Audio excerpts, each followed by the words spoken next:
Okay. Welcome, folks, to another episode of jbassers Exposed Vet Productions on this beautiful, balmy, hot August 7th, 2025. The year's going by like a rocket.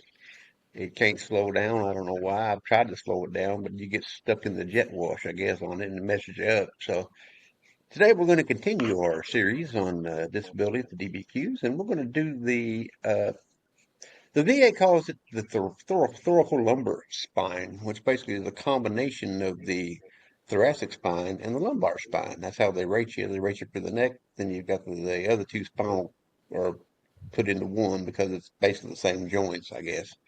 And we have no other person that knows this and that can do this besides one lady that knows how to do it, and it's Miss Bethany Spangenberg. Bethany is the principal of Valor Brevet. It's a company that does medical independent uh, opinions and independent medical examinations in some cases. And she writes a very strong IMO, and she backs it up with years of knowledge and experience. And hate to say it, folks, she's also a non-practicing accredited VA appeals agent, and she knows the law. So she's going to explain this today in a way that everybody can understand it. Bethany, how are you doing? I'm doing great. In a great place right now. Love the season we're in of life and the kids, and we're doing great. That's great. School started So, back yet? no, we've got one that starts back next week and then two that starts back in a couple weeks. Okay. So Well, there's I've always got tomorrow. my oldest, my son, he's a soccer guy. He's a junior this year. He was asked to kick for football. So we've got soccer games and football games every week. And then my middle daughter, she's starting middle school and has volleyball. And then my youngest um, auditioned for a play, and she's in play practice, and she's going to be in Charlotte Webb. So Awesome. we're running the kids around Charlotte's like Web. crazy. So You got to make the Bethany, costumes, huh? take time to enjoy it because those years Yep. go by too quick. So take and cherish every minute of it. um, Videotape that play. Videotape it. I Get will. you a I camera will. and videotape it. What's Okay. terrible is, I mean, it's not terrible, but Nova falls the weekend that they do the play, and they do the play 5 different times. So I have to They miss get the five first 2 days. So of the play or Nova. of the play. So Okay. in Nova, my feet are going to be running in and running out in like the same pace. Like I'm just going to focus on getting home. Where's the conference at this year? Washington, D.C. Okay. Well, So I'm going to actually try because my feedback in my headphone is pretty bad. So I'm going to take this off. If I could kind of talk into the mic and have you guys okay. still hear me. We can hear you. You can hear me okay? Yeah, just pick up just a little bit and it'll be okay. Let me see if I can Let me turn your volume up a little bit. Mine. get this to Yeah, play control to it. where I can hear you now. Okay. I cranked it. All right, how's Go ahead. can you hear me okay? Yeah, you're okay. Okay. So are we ready to get started? Yes, go right ahead. All right. That's not it. Better. We'll go back to the headset. Um, Okay. oh, because what I'm doing is the last time I couldn't share my presentation, so I want to be able to share it like a presentation. So, Okay. okay. So while I get this turned over, so we're going to talk about the thoracolumbar, and this is for the lower back. The DBQ is 14 pages. It's about an hour to an hour and a half an exam, and it is a face-to-face exam. The one thing that I like to point out about this is that the thoracolumbar spine is not how we think of it clinically. This DBQ is purely designed for VA disability. So Hmm. when veterans talk about their thoracolumbar spine, it's not how we talk about it in the clinic. So I'm going to talk a little bit about the anatomy so that you can have an understanding of what the examiners are looking at and what we think clinically. Okay? So here is a picture of the entire spine: the cervical spine, the thoracic spine, and the lumbar spine. Then the sacrum and the coccyx. So that's also your tailbone. Now the VA likes to separate it out from the thoracic spine and the lumbar spine. But clinically, we typically focus on the lumbar spine and the sacrum. Okay, that's because the nerve root involvement is more involved in the lumbar spine and the sacrum. There is very little movement in the thoracic spine, so there's not a lot of diseases that occur in the thoracic spine. When you get older, the thoracic spine can be crushed through osteoporosis and through aging. So whenever we look at the thoracic spine, the biggest issues that we see there is the vertebral bodies being crushed from osteoporosis, or we see exaggerated curvature in the thoracic spine. Otherwise, the thoracic spine is stable, it is fixed, and we don't really focus on the thoracic spine when we're in the clinic and we're active in life. So this is just a picture pulling out the thoracic spine and the lumbar spine, which the VA wants us to consider. This is actually what we consider in the clinic and what causes most symptoms in our patients. And the thoracic spine I'm pointing out here, I have a picture here with how we see the rib cage. Okay, so this thoracic spine, this is kind of side-by-side comparison. We can see the cervical spine here, the thoracic spine here, which again, we have these ribs here. Now the ribs and the muscles in between the ribs help to stabilize the thoracic spine, so there's not a lot of movement here. Okay. The lumbar spine, we can see here, this is the sacrum, and this is the coccyx. So the sacrum, we talk a lot about the SI joints. So this is the sacroiliac joint. This is the ilium of the hip. Okay, so we call these the SI joints. These are not meant to move either, but in women or in pregnancy, that you'll get some movement in those SI joints. And then if you have a leg length discrepancy, you have one leg shorter than the other, then sometimes you will get some shifting or movement in that SI joint. Okay, but those SI joints are not made to move.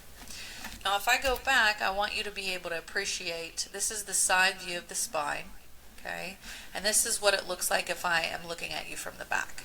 Okay, so this sacrum has a very distinct shape, and you can appreciate that here on this picture of the skeleton. Does that help to understand the anatomy and what we're looking at here?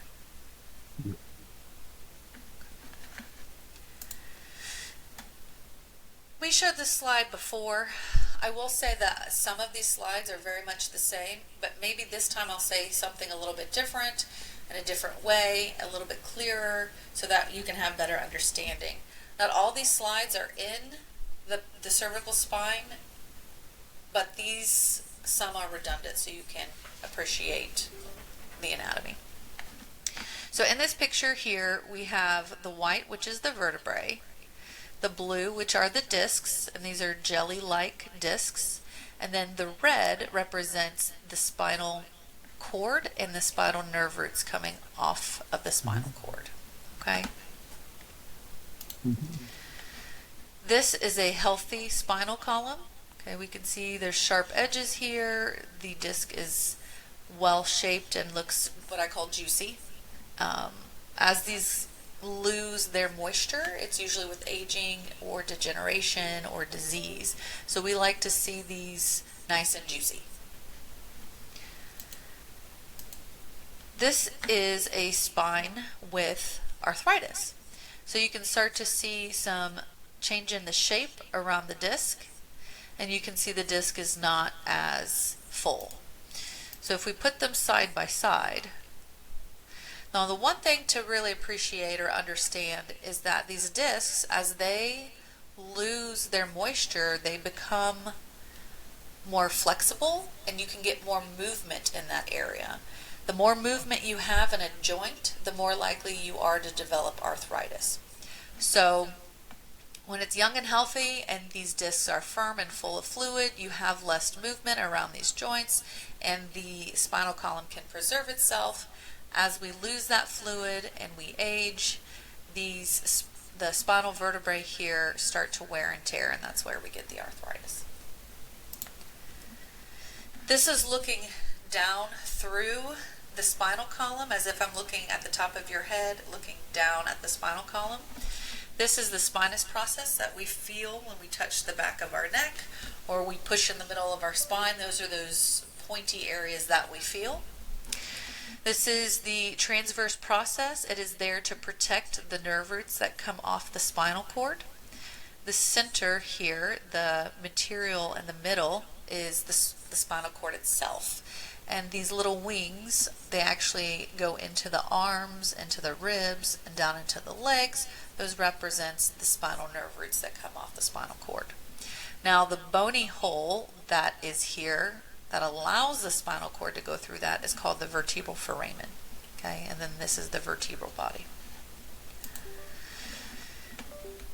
If we talk about degenerative diseases in the spine, this picture shows a healthy, normal disc. Okay, then as it ages or loses its moisture, we get the disc degeneration. Then we get more movement. More movement means that the pressure can disrupt during movement and cause the disc to bulge or come out of its normal area. The disc can protrude onto the nerve space and irritate the nerve, and that's where we get radiculopathy. Okay. This here depicts just thinning of the disc. This is a herniated disc. Each disc has layers, and so this is the outer layer that has been punctured or torn, and the inside material has come out.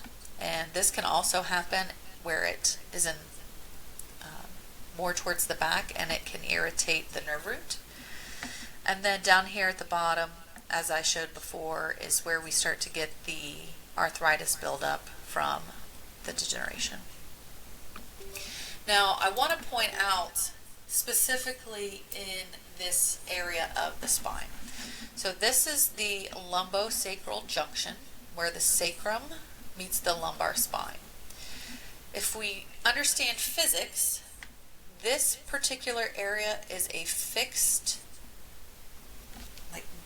it's fixed, so it doesn't have a lot of movement. So your first area of movement whenever we bend and twist is going to be at this L5S1. And as we age, the first area that we start to see degeneration is at this L5S1 disc. Okay? So if I'm looking at an x-ray of a 24, 25-year-old and I know a little bit about what they do for a living, I may start to see wear and tear here at the L5S1 disc or here at the L4. Depending on how your body structure is, this is purely genetics, you may notice that you have more pressure, like the bending, twisting, fulcrum type of thing, at the L4. So when we see that degeneration in the L4, L5, that is common. That's commonly where we start to see degenerative processes in the spine. So let's say for some reason I have a veteran that had an injury, it's a falling type injury, and it wasn't like a plop. It was more of like fell to the side, hurt his back. I may see something different higher up in the lumbar spine. I might see more arthritic changes on one side versus the other, and not at the L4, L5 area. So then that tells me, hey, something happened here. There was an injury here, and the x-rays or the MRIs are consistent with that. So knowing how a person ages normally, you can appreciate the difference between somebody getting an injury that causes changes that we typically don't see, right? Any questions so far? Mhm. Okay. Diseases of the lumbar spine. So last week we talked about radiculopathy, and that's what this picture shows. This picture shows the entire nerve system that goes from the brain down into the spinal cord, and then at each area of the vertebrae, these nerve roots come out, okay, even down into the sacrum. The sacrum has holes in it, you'll see that in the picture, and these nerve roots come down and they control our bowel and bladder. So whenever you go and you are seen in the urgent care for back pain, they always ask about bowel and bladder control. And this is because if there is a nerve or a spinal cord compression, you start to develop loss of bladder, loss of bladder control, loss of bowel control, and you get what they call saddle anesthesia. So you can see here in the dermatomes, these dermatomes are where the nerves control the skin. So you can see here at S2, S3, and even down in this area, that if somebody's having saddle anesthesia, sorry, this area, you can see their tush, because that's the area that touches the saddle. If you're on a horseback, it's saddle anesthesia. Well, I have numbness and tingling in that area, and I can't feel this, I can't feel that. I lost my bowels, I lost my bladder. Those nerves in that area control very important functions. And so when you go to the urgent care or the emergency room and they're saying, okay, have you lost control of your bowel and bladder? And you say no, then that's a good sign. If you say yes, that is what they call a red flag clinically. So they have to get you somewhere that you can have a higher level of evaluation, or they need to get you an MRI or special testing, because they have to rule out that you do not have a nerve compression somewhere causing you to lose your bowel and bladder. If that is not fixed or corrected, then you can have permanent damage. So that's red flags that we need to get you to a higher level of care. Okay? So we've talked a lot about the back, the lumbar spine, the anatomy, and the nerves. And there needs to be basic understanding, so then that way, as we talk about this DBQ, you can really appreciate each portion of the DBQ. So again, I said it's an hour to hour and a half. Okay, it is face-to-face. The first section always starts out about designating the relationship between the veteran and the examiner, the evidence review, and the diagnosis. We always talk about those. Now, for the evidence, this is the same as it was for the cervical spine. You need a statement in support of claim, x-rays, MRIs, CT scans. MRIs are preferred, okay? Not every clinician looks at their x-rays and their MRIs, but those reports from the radiologists that go level by level and tell us where in the vertebrae or which vertebrae are impacted, that's important. If you've had a nerve conduction study, that's important, and physical therapy records are also important. Oops, I went a little too fast. Now, when I look at the DBQ here, there are a lot of diagnoses here.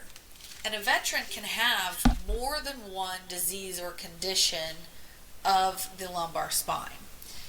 So they have degenerative arthritis, they can have degenerative disc disease, they can have lumbosacral strain. Those different diagnoses don't give them a separate rating. We see that differs from the knee. So for the knee, they can have arthritis, they can have a meniscal injury, and they can have instability, and they get ratings for all three. That is not the same as what happens to the spine. So when we write a nexus letter for the spine, we'll put all the diagnoses that pertain to that veteran's back and put them all in there, because wear and tear of the spine is normally predictable and progressing in the same manner. We normally start out with degenerative disc disease, then we find bony changes because there's movement, and then those bony changes and those discs start to creep upon the nerve roots and they develop radiculopathy. That is the normal progression without further accident or injury. So you can have an accident or injury when you're in your 20s that, excuse me, that can deteriorate, that starts in their 20s and can deteriorate over time. But then we can also see, because you now have these degenerative changes, you're more susceptible to other injuries, just like any other joint. And then we start to see other things develop and creep up as the spine degenerates. So I want you to understand that just because you have 5 million diagnoses just for the back or related to the back doesn't necessarily mean you're going to get different ratings for that. Okay. Now, the other thing that you can appreciate in this list on the DBQ is that there's nothing here that says radiculopathy. Okay. The examiner has to plug in that you have a diagnosis of radiculopathy. Okay. Section 2 discusses the medical history. That's where she writes up everything that you tell them. Asks about flare-ups. You should know what causes a flare-up. When veterans report for their examination, I like to tell them, okay, so, well, some attorneys like to tell them to go on the treadmill or go take a 5-mile walk or go do something really that's physically exerts itself. And I'm like, no.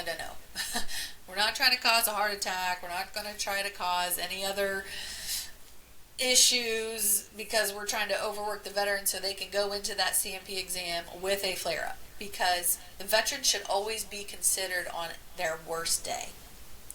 And that is hard to create the worst day when you are preparing to go into a DBQ or an exam. So what I tell veterans is I say, what is it that triggers your back pain? Is it gardening? Is it trying to weed eat? Whatever it is that triggers that flare-up, go ahead and do that a day or two before your CMP exam. Because if you know that causes a flare-up, typically that flare-up is not going to recover or bounce back before, like it'll still be lingering whenever you go in for your combat pen exam. And so that way the examiner can see you and you can really detail when you're doing these range of motion testing and doing the exam where the pain starts and what kind of things bother you. Okay? All right. So, section 3, this is range of motion testing. This is your forward flexion and your extension. The VA considers forward flexion to be normal at 90 degrees and extension to be normal at 30 degrees. Okay? This is normally where I have, I'll have them stand up and bend down and touch their toes. If they're unstable, I might have them hold the desk or hold a chair so that way they don't fall. Depending on how well they can stand, I may or may not do the range of motion testing, because if they're unstable, if they're weak in their legs and it's a fall risk, then I will do my best to estimate or guesstimate what their range of motion would be based on the history that they provide. And that's acceptable for me to do that. Lateral flexion. Normally what I tell veterans to do is I'll have them stand with their hands at each side. They will slide their hand down and try to touch the side of their knee. And I will capture the lateral flexion, and then I will have them do the same thing on the other side. Lateral flexion range of motion, according to the VA, is normal at 30 degrees.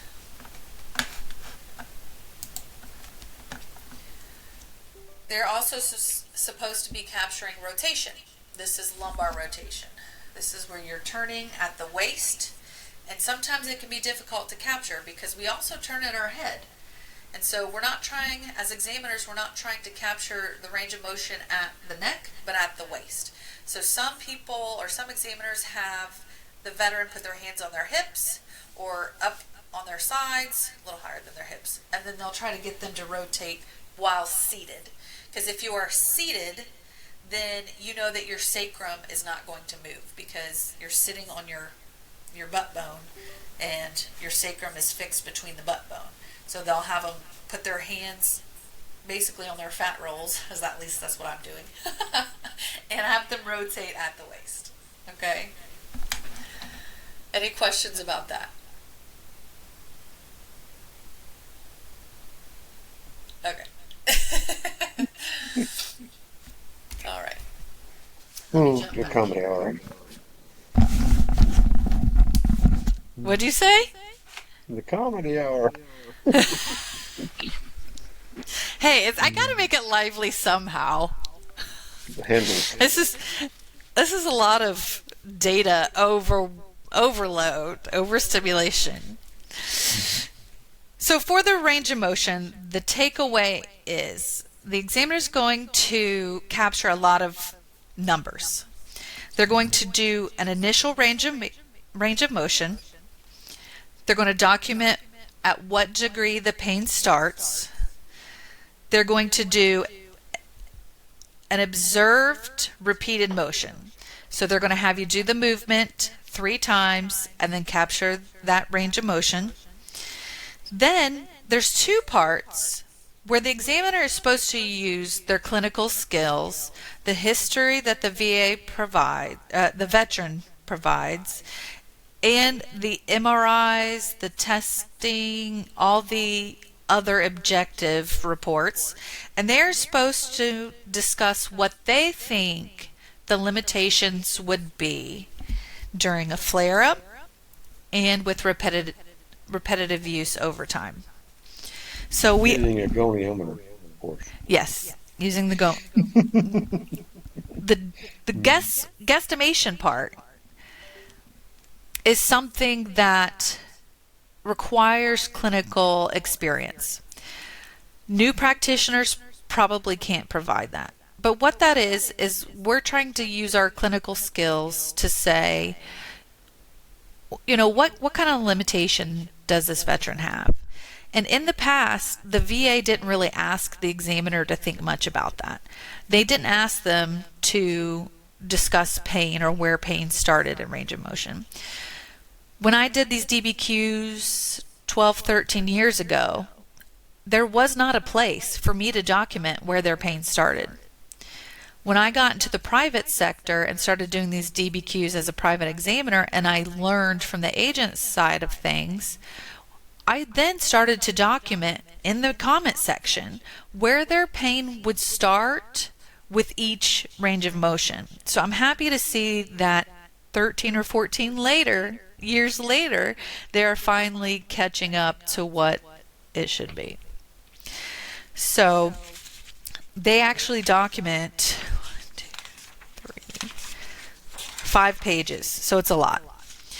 Now, the other part to this is that these DBQs are not designed for clinical thought process at all. So when we do an examination, we inspect, we look with our eyes, we try to find asymmetry, we try to look at movement, and then we push on the muscle structure. Then what we call palpate, okay? And then we go into special testing. The VA has us do it all backwards. So clinically, it takes longer if we go from the start to finish. A seasoned examiner will know what they need to do and do it clinically in their head and then write on a piece of paper and then plug it back into the DBQ later. I don't know why they didn't ask a clinical person to write these DBQs, because that would only make sense to me because it would make it more expeditious, but they didn't. So on page 7, the examiner gets to look at the veteran's back and push on the veteran's back. And they are supposed to discuss any muscle spasms, which we can feel when we touch, any tenderness that is appreciated when the veteran expresses that it hurts. And they are also supposed to be looking for what we call guarding. Guarding can be involuntary, which means that the arthritis is so bad that the muscles are just doing what they can to protect it. Or it could be voluntary, where the pain is so bad, the veteran's locking up and is not wanting to move. Okay.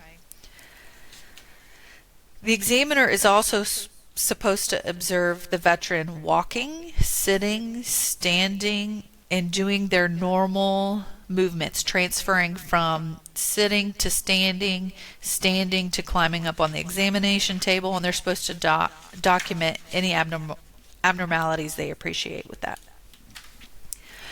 Any questions? All right. So the next several sections are for testing of the nerves in the lower legs. They're looking at the radiculopathy and trying to understand the severity of the radiculopathy, but they break it out up into several sections. Now, we've talked before that with the new way that they're wanting to rate radiculopathy, they would essentially take out all of these sections except for one. So in order to understand radiculopathy, there's 4 different sections and tests that the VA currently wants us to use in order for the clinician to determine the severity and location of the radiculopathy. So the first one that the examiner is supposed to do is to do strength testing. They're supposed to assess the flexion of the hip, the knee, and the ankles and determine if they're normal, which is full strength with resistance, and that means it's a 5 out of 5. The scale's highest you can go is a 5. And if there's no muscle movement consistent with paralysis, then that's a 0. Okay. Then the next section, section 5, is the reflex exam. They're supposed to capture the reflexes at the knee and at the heel. Some use a reflex hammer. I typically use the back of my stethoscope. Once you do reflexes enough and you get skillful at it, then you can use other tools to elicit the reflexes. Now, a normal reflex is a 2 out of 4, or it's a 2. The way we document it is a 2+.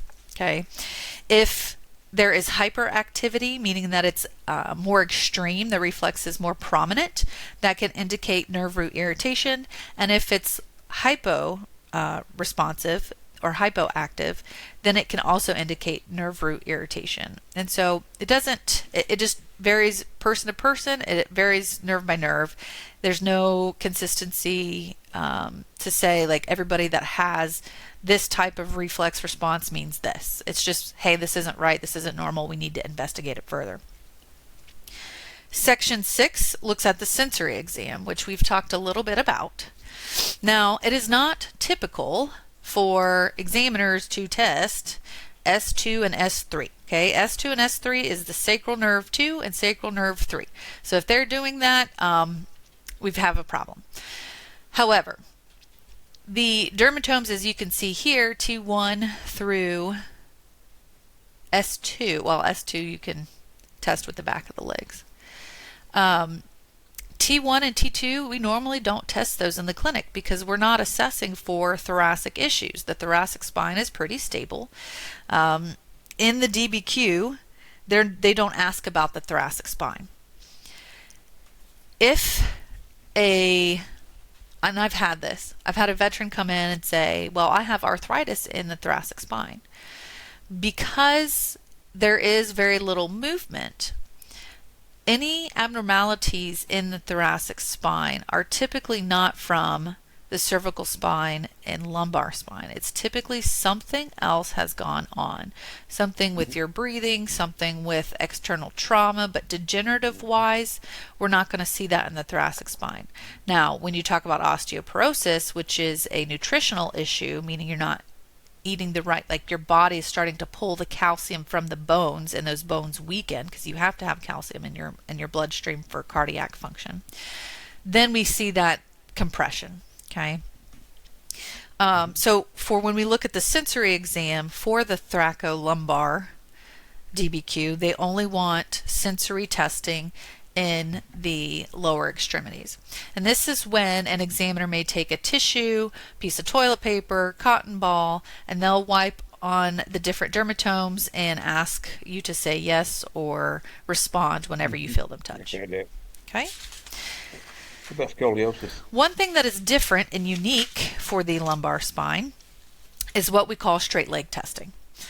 Straight leg testing, the idea is that we are stretching that sciatic nerve, or one of the nerves that is very prominent in the leg. Let me go back to it because I know you guys will appreciate the nerve. Okay, so this is the sciatic nerve. These nerves come together, they create the sciatic nerve. It comes under your butt and comes down into the leg. Okay, if we do clinically, if we lift the leg and you start to experience pain associated with that nerve or sensations associated with that nerve, then we can suspect that there is some type of radiculopathy going on, depending on the history. Now, the other thing that can happen is because of where the sciatic nerve lies, there can be muscle irritation that irritates that nerve, giving a similar symptom to radiculopathy. So the examiner kind of needs all of these different tests to put together exactly what is causing the problem and if how severe the radiculopathy.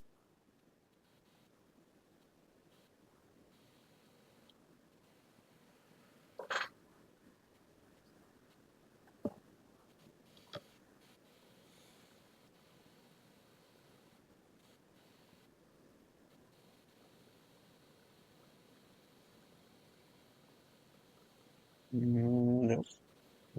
Only question I had was well, the only question I had was about scoliosis in the thoracic spine.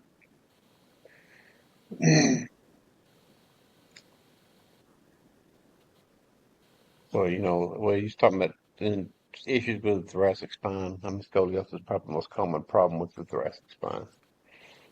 And go ahead.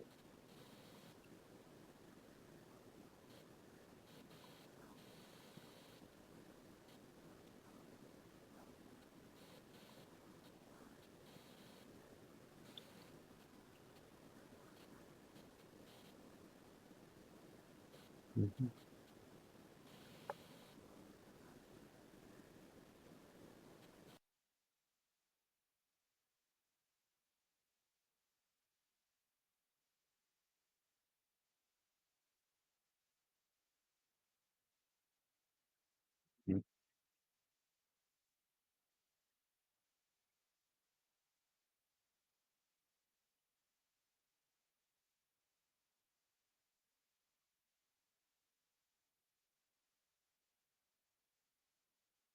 Mhm.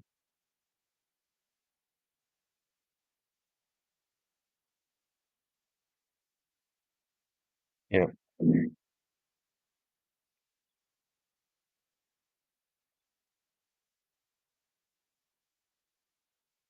Mhm.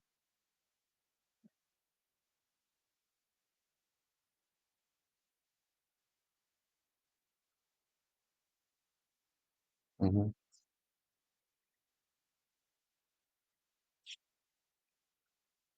Mhm. Mhm. Okay.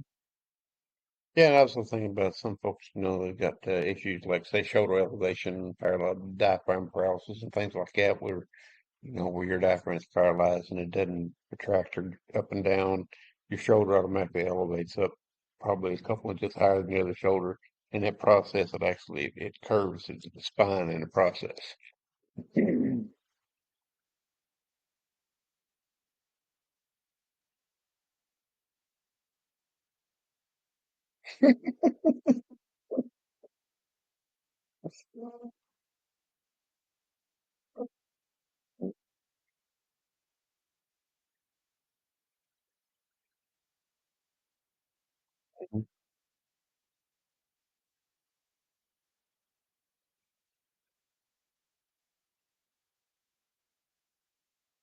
Hmm.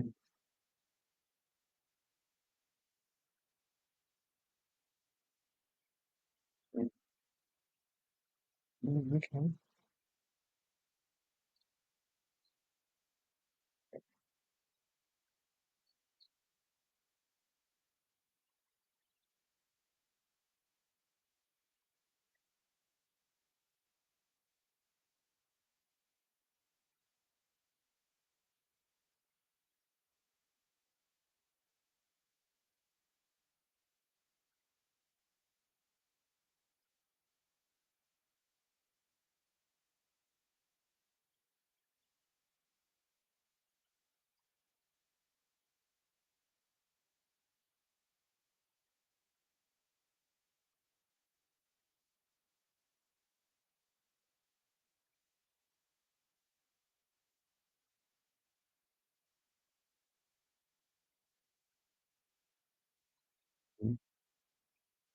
Mm,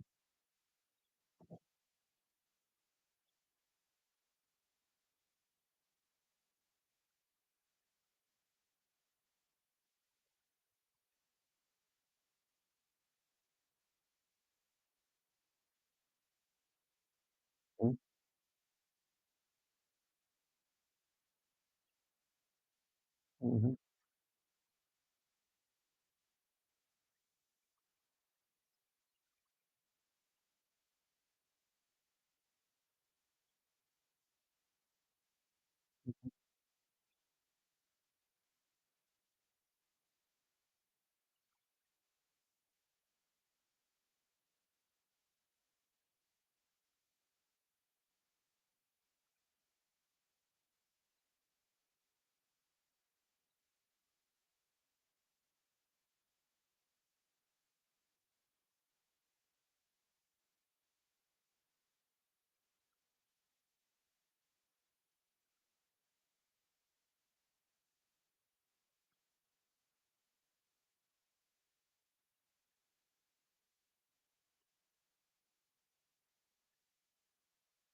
mhm, mhm.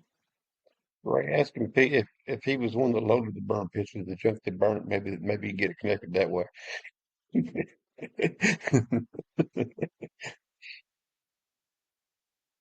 Mhm,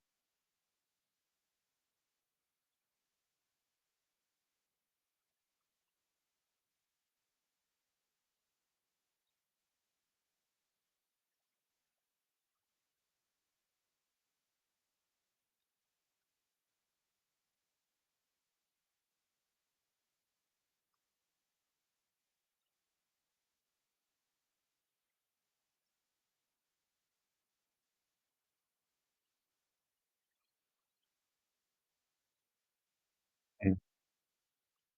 She was loading 155s. Mm-mm, mm-mm,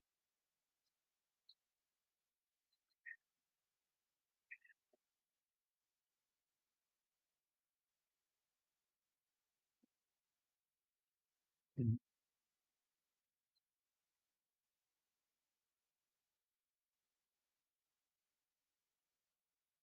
Yep.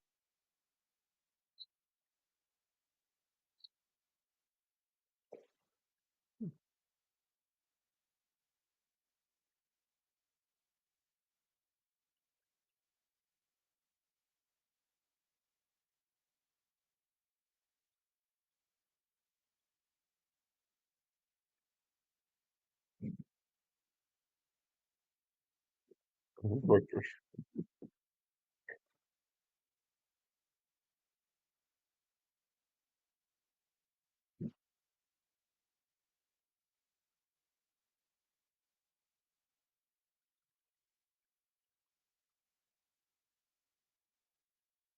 Mm-hmm.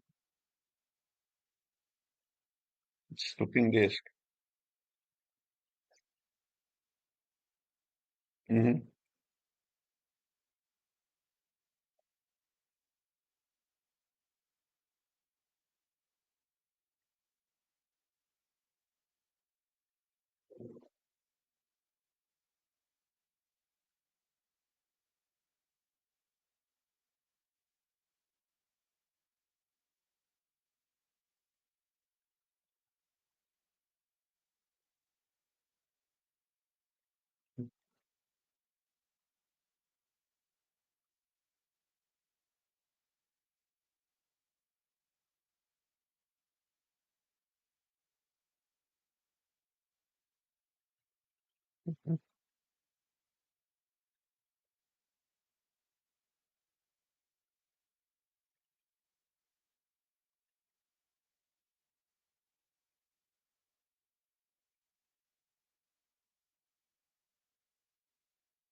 That holds your body weight up.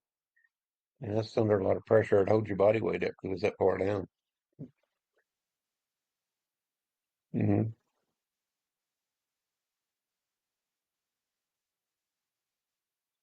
Hmm.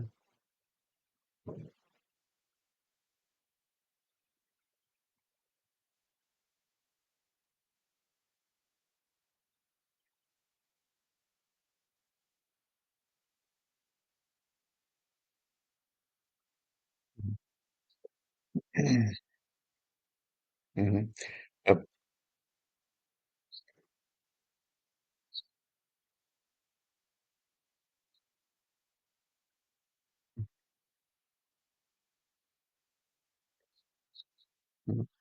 right. For your question about the shells he lives in now, all shells in the field are are hand handled. They go into a pallet, especially the 155s is what you're talking about because that's the weight of the shells, and that was the most common loose shell. Now, in an enclosed environment, say in the factories or they reload the shells, they've got lifting plugs that screw on where the fuse goes in. They can pick them. They got chain hoists and things like that to pick them up. But in the field, it's all by hand.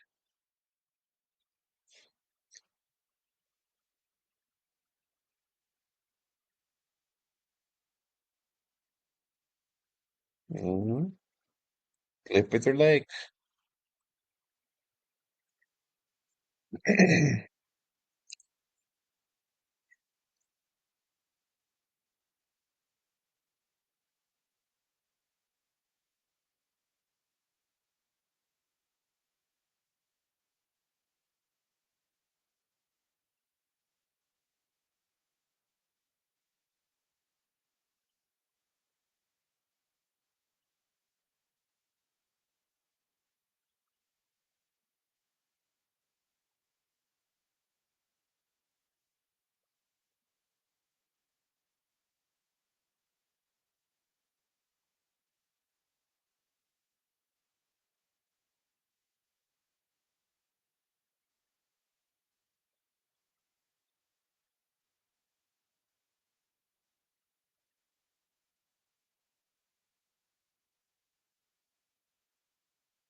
Mhm.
Scrambled brain there for a few minutes. Yeah, yeah, you covered it fully. But people listening, if you watch this and you see the information like that, you've got issues with your back and with your spine itself. You need to kind of keep an eye on what you've got and what you've been diagnosed with. And if you got a spondylolisthesis, make sure that you get it fixed. as soon as you can because it can lead to other problems, especially walking because every time you move, it slips.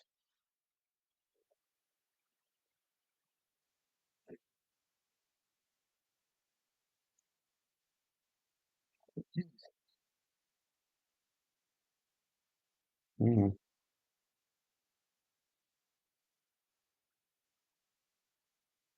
Hmm. I don't. If you got that issue, I don't care if you're King Kong, you have a slip, you slip like that, and it's going to put you down.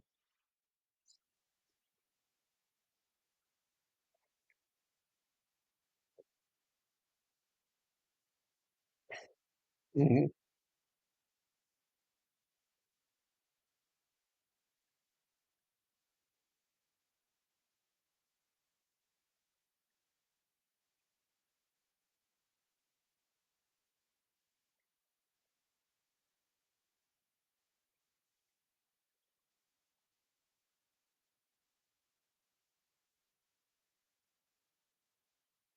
Hmm. Go to school, become an accountant, be a paper pusher, do something, stay off the roof.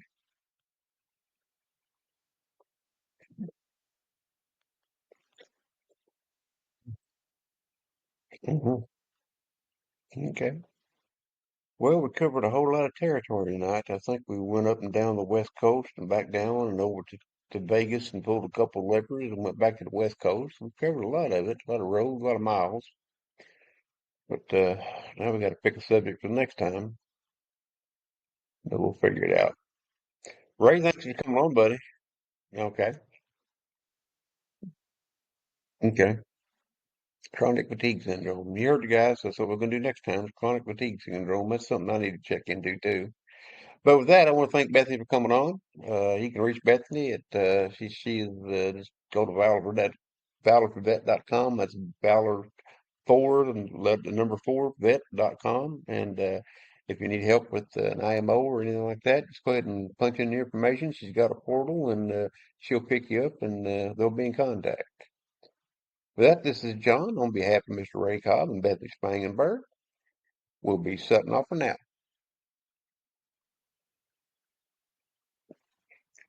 Bye, guys.